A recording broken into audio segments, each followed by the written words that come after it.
আসসালামু আলাইকুম, কেমন আছেন? আশা করি ভালো আছেন। আজকে আমি দেখাবো চিংড়ি মাছের দো পেঁয়াজা। এখানে আমি তেল দিয়ে দিয়েছি পরিমাণ মতো।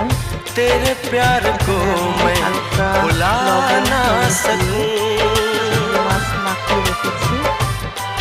তো তেলটা গরম হলে মাছগুলো আমি ভেজে নেব।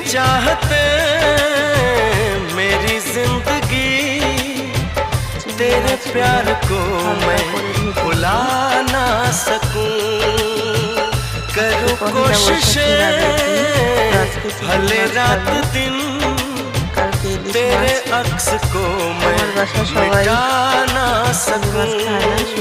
प्यास की गहराई में, भीड़ में, तन्हाई में, दर्द में, रुसवाई में मुझे तुम याद आते हो।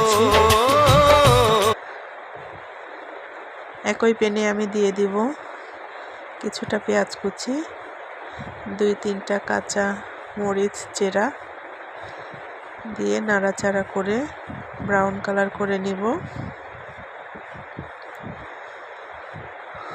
নাড়াচাড়া করে নিতে হবে সুন্দর করে কালারটা আসা পর্যন্ত। চিংড়ি মাছ আমরা কেউই খাই না, তো আমাদের জন্য বাচ্চারা খাবে না তা তো হয় না, এজন্য ওদের শেখাতে হবে। ভালোভাবে নাড়াচাড়া করে ব্রাউন কালার করে নিব পেঁয়াজটা।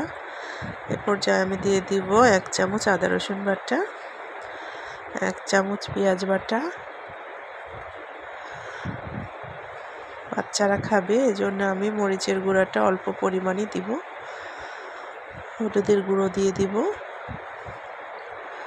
স্বাদ মতো লবণ দিয়ে দিব, দিয়ে মশলাটা ভালোভাবে নাড়াচাড়া করে কষিয়ে নিব।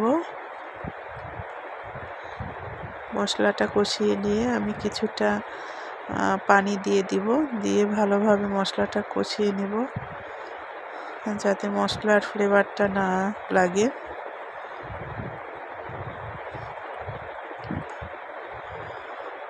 পানি দিয়ে ভালোভাবে নাড়াচাড়া করে কষিয়ে নিতে হবে।